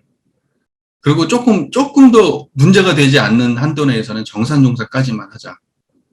그리고 그 이후는 개별적으로 하자. 공식적으로는 하지 말고. 자기가 개별적으로 나는 종법사님의 이 말씀이 좋아. 그건 개별적으로 하고 공식적으로 이렇게 나오는 공식적 메시지는 저는 최소 대종사님한테 좀 했으면 좋겠다는 생각이에요. 그 안에서만 해석했으면 좋겠다. 자꾸 다른 해석이 가미되니까 법문이 이상해져요. 법문 이상, 1심에 대한 이야기만 해도 그래요. 그일그일의 1심이라는, 그일그일의 1심이라고 하니까 생멸심을 1심이라고 설명을 해버리는 거예요. 마음을 어떤 발현해가지고 그걸 지키는 것. 이걸 해야지 하는 마음을 내가지고 그걸 지키는 걸 1심이라고 하는 거예요. 청소를 해야지, 그러면 그때는 청소해야지 하는 그 생각과 그 행동과 그 욕망에만 집중해. 이게 1심이라고 생각하는 거예요. 그러니까는 약 다리고 빨래할 때 어떻게 합니까? 라고 제자가 물어보잖아요, 대정경에서. 왜냐면 그분도 그렇게 이해를 한 거니까. 약 다릴 때는 약만 다려야 되는, 약만 다리다 보니까 바느질 하고, 바느질 열심히 하고 약을 타고 뭐 하여튼 이렇게 되니까, 그럼 이주거리 1심으로 하면 다 잘 된다고 그랬는데, 왜 1심으로 하니까 한쪽이 안 되지? 실제로 해보다 보니까 그렇지. 그 대종사께서 그 밑에 이제 설명을 붙인단 말이야. 내가 지금 1심으로 하게 되면 1000가지 만가지 어떤 일에도 문제가 되지 않는다 할 때, 그때 1심은 뭐냐면, 생멸심이 아니에요.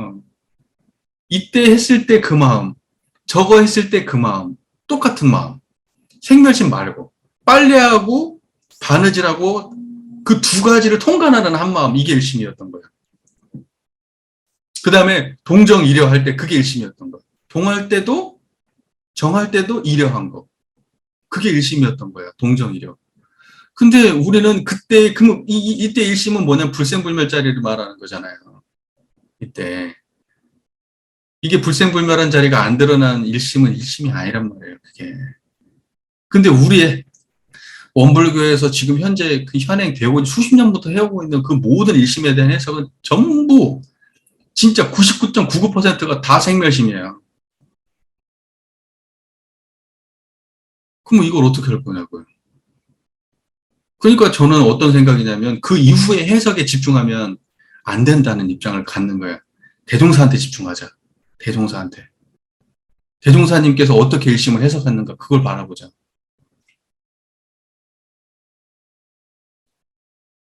저는 좀 그런 입장이에요.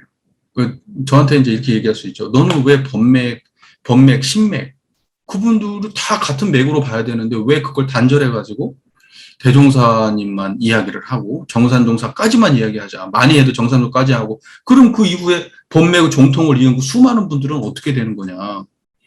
그분들을 다 존중해요. 하지만 오류가 있을 수 있다고 봐요. 저는. 오류가 있을 수 있다. 그러니까 웬만하면 개별적으로 존중하되 공신력 있는 입장에서 해야 될 말은 대종사님 법문에 응용해야 된다. 자꾸 다른 분의 이야기가 해석의 중심이 돼버리면 우리 교단은 진짜 3000% 빠질 수도 있다. 그런 생각을 해요. 시대의 상황에 대한 적응의 문제, 대종사님이 살았던 시대와 지금 살고 있는 시대는 시대가 다르기 때문에 지금 시대의 교법을 어떻게 적용할 건지, 교화는 어떻게 할 건지, 어떤 사업을 펼칠 건지, 그것은 이 시대에 주어진 종법사님이 주재하시고, 하지만 그래도 여기와 그때 과거와 여기를 맥을 잇는 그 핵심이 있잖아요, 핵심 맥락. 핵심 맥락은 굳이 여기 중간을 굳이 따라다니면서 중간을 읽을 필요는 없다고 보는 거예요. 왜냐하면 본문이 다 있으니까. 그냥 우리는 여기를 바로 만나면 되잖아요. 그러니까 정전을 공부하기 위해서 정전에 대한 해석집을 정전에 대한 해석집은 알아서 보더라도 우리가 정전에 대한 해석집을 보고 사람들한테 이것이 대종사님 말씀이야라고 얘기하면 안 된다는 입장이에요, 저는. 정전에 대한 해석집은 누구의 해석이 그렇다 이렇게 말했으면 좋겠는 거예요. 그리고 정전에 대해서 말하려면 대종사님은 정전에서 이렇게 말씀하셨습니다. 라고 정전 갖고 말했으면 좋겠고, 그 정전을 해석하기 위한 가장 정확한 본문은 대종경에서 찾았으면 좋겠는 거예요.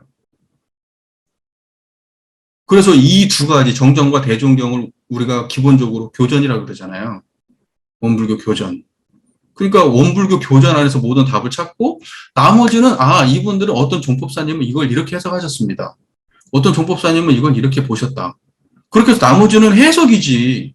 대종사님의 원경에 대한 다른 종법사님들의 해석 또는 어떠한 그 선지님들의 해석이지 이건 아니거든. 근데 제가 우려되는 건 뭐냐면 이거 안 보고 이 해석본을 봐. 그리고 이걸 대종사님 말씀이라고 말하는 거야. 내가 이게 자꾸 이렇게 되니까 제가 그렇게 하지 말자고 얘기하는 거예요. 제 말의 의도를 아시겠죠? 그러니까 그분들의 말씀을 무시하자는 것도 아니고 다 쓰레기 처분하자 뭐 이런 말이 아니에요. 그런 말이 아니에요. 몰래 대종사님 말씀 오리지널을 공부하고 나머지는 참고로 봐야 된다는 얘기를 하는 거예요. 참고로. 그러면 보세요. 이분의 말씀, 대종사님의 말씀과 그 몇 대에 있었던 말씀에 만약에 1심에 대한 해석이 이렇게 차이가 났다. 그러면 그 후대 사람들은 어떻게 공부해야 돼요, 도대체? 여기는 이렇게 말하고 저긴 저렇게 말하고. 어떻게 공부해야 돼요? 둘 다 맞다? 다른 말을 하고 있으면 어떻게 해야 돼요? 그러니까 둘 다 맞다라는 말, 그거 진짜 위험한 말이에요. 실제로 둘 다 맞을 수 있어요. 실제로. 하지만 그렇지 않으면 어떡할 거예요? 그 책임은 누가 질 거예요? 한 사람이 대종사님 말씀을 받들고 대종사님이 가르쳐 주신 길을 해석을 잘하면 10사람이 제도를 받을 수 있었는데 만약에 우리가 이거 잘못 해석해가지고 그 잘못된 해석을 가지고 10사람을 성불의 길로 이끌지 못하게 되고 한 사람만 이끌었다. 그러면 그 책임은 누가 질 거예요? 그러니까 저는 좀 저를 나쁜 놈이라고 욕해도 좋아요. 저는 어차피 그런 욕 많이 얻어먹고 사는 놈이고 지금도 꾸준히 얻어먹고 있어가지고 면역이 지금 많이 되어가고 있습니다. 지금도 많이 아파요. 욕 들어먹을 때마다 아파. 계속 아파요. 힘들어. 그리고 억울하고 막 그런 마음도 있어요. 그래도요. 우리는 결국 대종사님을 세워야 돼요. 대종사님을 세워야 됩니다. 영전 대종경이 앞에 서 있어야 돼요. 그 뒤에 나와 있는 모든 말씀들은 정전 대종경에 대한 해석이에요. 저는 그렇게 보는 게 옳다. 제 이야기도 마찬가지겠죠. 정전 대종경에 대한 해석이에요. 중요한 건 뭐냐? 내가 정전 대종경을 중심으로 공부해야 된다는 사실. 그러니까 그 이후의 분들한테 권위를 부여하면 안 된다는 사실. 그걸 해석으로 인정해야 되지. 그분의 견해로 인정해야 되지.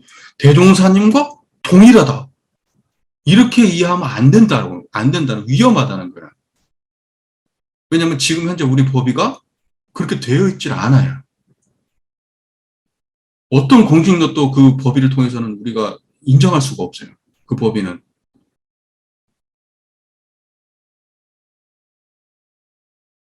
제가 많은 분들을 불편하게 할 수도 있겠지만 저는 아직까지는 제가 이렇게 주장하고 있고 만약에 다른 정보가 새어 들어왔고 내가 견해가 틀렸다는 걸 제가 스스로 인정할 수밖에 없게 된다면 과감하게 바꾸겠습니다. 사과하고 내 견해가 잘못됐습니다. 아직까지는 이게 맞는 것 같아요. 제가 볼 때는. 개정경에 나와서 이제 이것이 편집돼 갔잖아요. 원래 이제 뭐 월마통신 월보 해고 막 누구 수필 이제 그 기본적인 이제 그 대종경을 편집하기 전에 원문이 있잖아요. 원문 육성본문이 대종경으로 이제 이렇게 편집돼서 들어가죠. 뭐 그대로 다 옮길 수는 없으니까 이제 자르기도 하고 또는 뭘 좀 바꾸기도 하고 이러면서 들어갔어요. 근데 그때 당시에 아마 이걸 편집했던 분들은 견해가 문제가 없었을 수도 있어요. 저는 잘 모르겠어요. 그건 모르지만 그런데 대중들은 헷갈릴 수 있을 거야 라고 생각했을 수 있겠다는 생각을 해요. 이분들이 나쁜 의도를 가지고 한 것은 아니잖아. 그런 걸 가지고 경전을 펼쳤을 일은 없어요. 어떻게든지 대종사님의 뜻을 잘 전달하려는 그런 아주 그 장한 의도를 가지고 정말 그 굉장한 사명감을 가지고 이 작업을 하셨겠지. 그건 뭐, 안 봐도, 그건 누구라도 짐작할 수 있잖아요. 경전을 다룰 때 그분들의 마음이 어땠겠어요. 얼마나 조심스러웠을 거고 했을 거예요. 그러지 않았다 그러면 문제겠지만, 그러지 않았을 리는 없을 것 같고, 그렇게 조심스럽게 다뤘어요. 그러니까 그분들이 가진 의도가 있었을 것인데, 그것이 나중에 되면은 교학적 해석으로 잘못 편입이 돼요. 그러면서 오만 그 오해를 불러일으키게 된다는 거예요. 그러니까 저는 그냥 뭐랄까, 이런 핵심 개념들 있잖아요. 핵심 개념들은 건드리지 말았으면 좋겠는 거예요. 핵심 개념들. 근데 그 이론과 이론성을 굳이, 그러니까 이론, 그 해석을, 그러니까 만약에 그렇게 해놓고 해석이라도 그냥 그렇게 다르지 않게 해석하면 우리가 교학이라는 게 있잖아요. 우리는 근데 학부 때 그걸 다르게 배워버렸단 말이에요, 이걸. 처음부터 그걸 다르게 배워버린 거예요. 그분들은 이거 몰랐을지도 이것이 이렇게 원문을 다 알았을 것 같은데, 가르치는 교무를 가르치는 위치에 있는 분이 이걸 모르고 가르쳤을 리는 없을 것 같고, 모르고 가르쳤다 그러면, 그건 심각한 문제지, 그건, 진짜로. 우리 원불교 교단이 진짜 창피할 일이지, 그걸 모르고 가르쳤다면. 원문이 이런 상으로 되어 있다는 사실을 모르고 가르쳤다면. 그리고 근데 어쨌든 간에 그 두 가지가 다르게 표기된 부분들이 있고, 또 어디에는 원상으로 되어 있잖아요. 이 원상은 이렇게 되어 있잖아요. 우리 이 원상은 눈을 사용할 때 그때 이 원상이라고 되어 있거든요. 그때 이가 이 차자 이 차자 차 원상 이렇게 되어 있어요. 그 원래 보면 한자로 차자. 그러니까 여기는 원상, 어디에는 일원, 어디에는 일원상. 그럼 그 다 세 개가 다를까?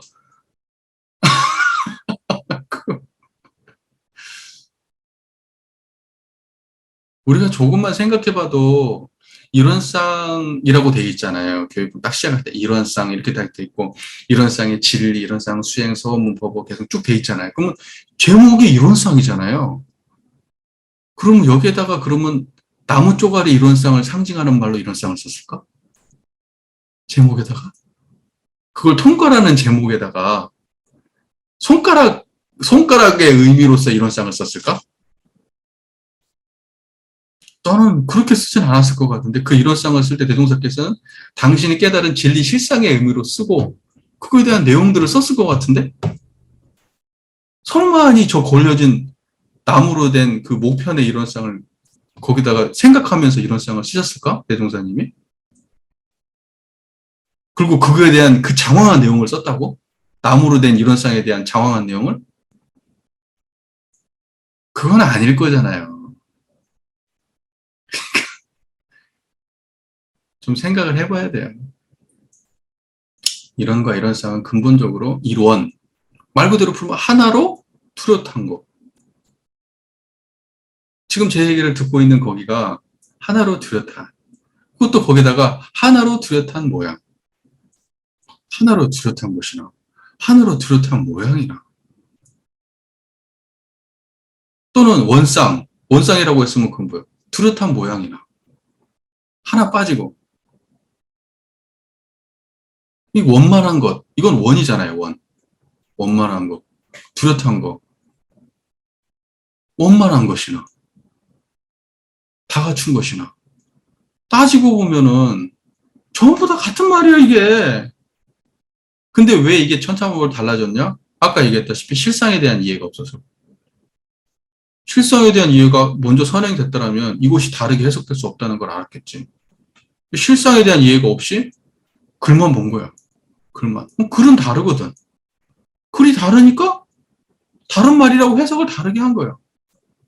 대동사께서는 여기서 뭐라고 썼냐면은 성품에 대한 이야기를 여기다 아까도 아까 제가 읽어드린 글에서 이렇게 돼 있어요.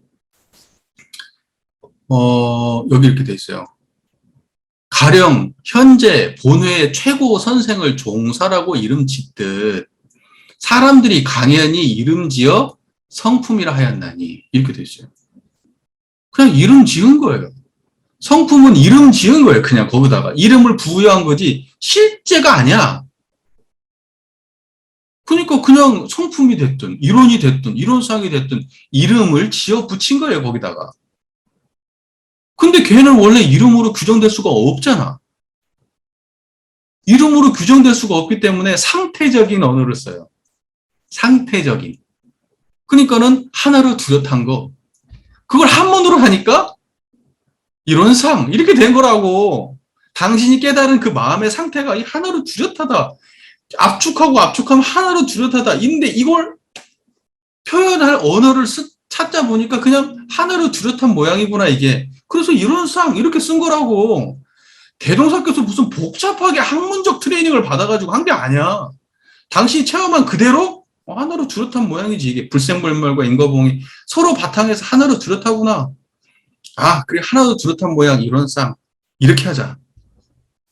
그리고 아무것도 안 걸면 사람들이 신앙의 대상과 수행의 표본을 잡기가 어려우니까 우리 교단은 차근기부터 차장근기까지 다 오는 교단인데 처음부터 한마디 해가지고 바로 알아먹을 놈도 있고 아니면 와가지고 막 기복을 할 사람도 있는데 그 모든 걸 수용하기 위해서 형상도 필요했던 거예요. 그래서 이론상도 건 거예요. 그래서 동그라미가 먼저 있었겠어요? 여러분? 이게 먼저 있었어요? 동그라미가? 나무로 된 이론상이 먼저 있었냐고요. 먼저 뭐가 있었습니까? 당신의 깨달은 경지가 있었지. 마음의 경지가. 그게 이론상이라니까? 그때 깨달은 마음의 경지가 이론상이고 그 이후에 나온 거야, 저건. 필요에 의해서. 그러면 거기가 이론상이 대동사님이 깨달으셨을 때 거기에 이론상이라는 언어가 앞에 있었을까? 언어가 앞에 있지 않았어. 마음자리가 앞에 있었지. 마음자리를 먼저 알고 그 다음에 이름 붙이고 그리고 형상으로도 만들고 이렇게 된 거야. 그러면 그 모든 것이 앞서서 뭐가 있어야 돼요? 이게 있어야 된다고 체험이 먼저. 그래서 이게 항상 앞서야 된다고 얘기하는 거예요. 대종사님도 그랬잖아. 그 다음에 이름 붙이고 언어화되고 형상화되고 그러는 거예요. 그런데 원불교에서 이론상 진리를 얘기하면서 형상으로 이론상이라고 말했다고 처음에 이론상 이렇게 나오면 그게 이론상이 그게 형상이라고 해석을 해버리면 저 앞에 걸린 그거 말하는 거야. 여기 나와 있는 이론상 저거. 그렇게 해석하면 어떡하냐고.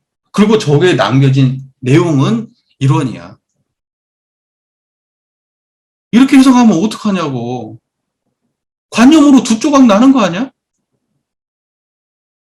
그러니까 불생불멸을 얘기해도 이론상인지 모르고 진공묘를 얘기했는데 그게 이론상인지를 모르고 말이 다르니까. 근데 요 자리를 알고 나니까 1000만 가지 손가락이 다 이거구나. 이렇게 되는 거잖아요. 여기 계신 분들은 그거 깔끔하게 정리되셨죠? 교수님 말씀 다 일리 있는 말씀이고 근데 대종사께서는 각종각파로 분립하고 서로 융통을 보지 못한 일이 없지 않다 이런 말씀을 하신 것은 각종각파로 분립하는 그 과정이 그 뭐랄까 재불재성의 본의를 오해해서 생기는 일이라고 판단하셨기 때문에 그래요. 재불재성의 본의를 오해하지 않으면 저게 각종각파로 분립되지 않고 편협하게 한쪽말을 주장하지 않을 것이다. 왜냐하면 이제 사람들이 이제 이것만 하면 돼요, 저것만 하면 돼요 이렇게 얘기하는 것을 대종사님께서 부정적으로 생각하셨던 일 중에 가장 큰 일이 뭐냐면 편수하는 거예요. 특정한 하나만 하면 된다라고 생각하고 다른 쪽 방식을 이해하지 못하고 선을 긋고 서로 장벽을 쌓고 근데 그러한 그 행태에 대해서 종교 행태에 대해서 대종사님은 비판이 크신 거죠. 그렇기 때문에 원불교가 이론상을 신앙의 대상과 수행의 표본으로 모시면서 모든 각종각파로 분립했던 그 깨달음의 진체를 그 대종사께서는 그 재불재성의 시민으로 주장하시면서 그걸 통합하려고 하는 노력을 하셨던 성자이기 때문에 우리 안에서 그 방법론 가지고는 그런 자잘한 방법론 가지고는 종파 나누고 하는 게 의미가 없어요. 예를 들면 좌선의 방법이 정전에 나와 있잖아요. 근데 만약에 그 방법에 대한 해석이 틀렸다, 정전을 다시 쓴다 그러면 그건 이제 종파가 달라지겠지. 정전을 다시 썼다 누군가가 해가지고 대종사님이 정전을 나는 이렇게 한다 그래갖고 하나 써가지고 그 사람이 이제 그걸 믿고 간다 그러면 종파가 나뉘는 거예요, 그러면 이제, 근데 대종사님 말씀하신 이제, 만약 좌선법 하나가 있는데, 좌선법에 대해서 나는 조금 이 문장을 이렇게 해요. 그래서 저 문장을 저렇게 해요. 사는 정도 수준 가지고는 종파 안 나눠요. 그 정도 방법론 가지고는. 근데 예를 들면 진리에 대한 이해를 갖다가 어떤 사람은 막 그 하나님처럼 우리 이론상을 이해해버렸다. 이러면 종파 나뉘는 거예요. 그럼 종파 나뉘는 거고. 그리고 방법론 하나를 갖다가 더 열심히 해가지고 대종사님의 본의를 드러내고 정신수양 하나를 더 열심히 해가지고 좌선법, 연불법을 더 잘 계속 발전시키고 다 좋은 행위죠. 나쁜 거 아니죠. 근데 대종사님께서는 그것은 교화 방편으로 필요한 것이고 결국 우리가 추구해야 될 바는 뭐냐면 3대력 갖춘 인물이에요. 그래서 정전 맨 마지막이 법의 등급으로 결정되어 있는 거예요. 법의 등급의 내용은 3대력의 수준이에요. 그러니까는 3대력 중에 하나가 낙제다? 그러면 그 사람은 그 다음 단계 못 올라가게 돼 있어야 돼, 원래. 낙제면. 사령부 겁나게 잘하고, 그냥 뭐, 자기가 아는 대로 실천도 잘하는데 수양이 안 됐어. 그래갖고 화도 버럭버럭 내고 짜증도 내고 막 그래. 그러면 일단은 승급이 안 되죠. 승급이 안 돼. 낙제가 있으면 승급이 안 돼요. 제가 볼 때. 왜냐하면 대종사께서는 그 기준을 제시해 주셨잖아요. 그 기준에 맞춰야 그 법의가 되는 거니까. 나는 내 스스로 나는 뭐 난 두 과목 낙제 맞고 하나만 100점 맞을 거야. 뭐 원불교에 나와 있는 법의 등급은 나하고 관계없고 내가 마음대로 할 거야. 그런다고 하면 자기 혼자 할 수는 있겠지만 원불교 안에서는 좋은 인상을 받기는 어렵겠죠. 좋은 인상을 못 받으면 자기 혼자 고집이 언젠가는 자기한테 괴로움으로 다가올 수 있겠죠. 그것은 감내해야겠지. 인과적 결과물은. 그리고 봉쇄수도원에 관련된 교무님의 견해에서 대종사께서는 출세간 생활하는 것을 비판하셨어요. 조선불교 혁신론의 내용이나 우리 이제 서품에 대한 내용들 쭉 보면은 대종사께서는 출세간 생활하는 승려의 그것을 굉장히 비판하죠. 생활과 동떨어진 수도에 대해서는 인정을 안 하셨어요. 그러니까 사실은 우리는 봉쇄수도원의 전통에 대해서 뭐 무시하거나 아니라고 얘기할 것은 없고, 그분들은 그분들의 신념대로 하신 것이지만, 원불교를 수행한 사람들이 봉쇄수도원을 봤을 때, 그것을 긍정하기에는 조금 어렵죠. 우리 입장에서는. 왜냐면, 대종사께서는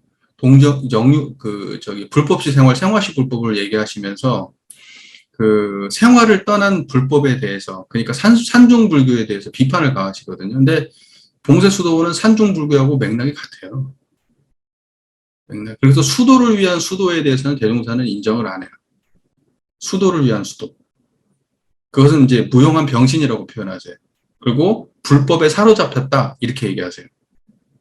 수도를 위한 수도는 불법에 사로잡힌 그걸 표현하는 표현이 원불교에서는 불법에 사로잡혔다고 얘기하는 거예요. 그러니까는 봉쇄수도원에 가가지고 거기 하나님만 모시고 산다. 수도사로서 평생을 하나님만 모시고 산다. 그러면 이것을 보고 대종사님은 이걸 보고 아마 이렇게 비판하실 거예요. 같은 맥락에서 저 사람은 하나님께 사로잡혔다. 이렇게. 그러니까 원불교 입장은 과거 불교의 혁신이 있기 때문에 우리 입장을 잘 이해하는 것이 좀 필요하다고 봐요. 왜냐하면 그런 것들이 잘못됐다 이렇게 얘기도 어려운 게 또 사람들은 그런 걸 통해서 존경심이라든가 성스러움이라든가 또 이런 것들도 배우고 또 그런 사람들이 있다는 거에 대해서 만족감을 느끼고 한편으로는 안도감을 느끼기도 해요. 세상에 저런 사람이 존재한다는 것 자체로. 그렇기 때문에 그분들이 하는 세상에 미치는 영향이 난 부정적이라고 보지 않아요. 그리고 그런 사람이 많은 것도 아니고 솔직히. 하라고 해도 다 하는 삶도 아니에요. 근데 원불교의 입장에서 볼 때는 부족함이 있는 것이다. 저는 그렇게 보죠. 원불교 입장에서 볼 때는. 근데 원불교는 굉장히 과거 선천 종교를 굉장히 좀 많이 넘어간 입장이기 때문에 우리 입장의 가치를 조금 더 가지고 바라보면 꼭 그렇게만 100% 긍정한 모습으로만 보이기는 좀 어려울 수도 있다. 그렇게 보죠. 하지만 그분들이 그 안에서 나름대로의 종교의 진리를 찾기 위해서 탐구하고 거기에 몰입하는 태도는 그대로 우리가 삶 속에서 그대로 구현하는 모습으로 와야 된다고 봐요. 근데 지금 우리가 추구하고자 하는 이상이 반토막 정도밖에 안 되는 이유는 생활을 떠나고 불법을 떠나는 생활이 없고 생활을 떠난 불법이 없다고 말하면서도 막상 생활 속에서 불법이 매몰되고 있다는 거죠. 막상 생활 속에서 불법 구현이 안 되는 것은 우리 현실이잖아요. 그렇기 때문에 사실은 우리가 이상은 크지만 현실은 되게 반쪽짜리 현실을 살고 있는 것이 아닌가. 어떻게 보면 그 속세에 더 가까운 그 뭐랄까 생활시 불법이 안 되고 있는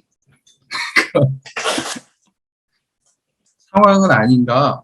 우리 그것은 돌아봐야 될 문제죠. 우리 스스로에게 그걸 보면서 반조해봐야 될 문제예요. 진리구현이 진짜 되고 있는가 우리가. 사실 성속은 담벼락 사이에 있는 건 아니죠. 산하고 도시의 사이에 있는 것도 아니고 봉쇄수도원 담벼락이 있고 없고 하고 우리 마음의 작용이 뭔 관계가 있겠어요? 아무 관계 없죠.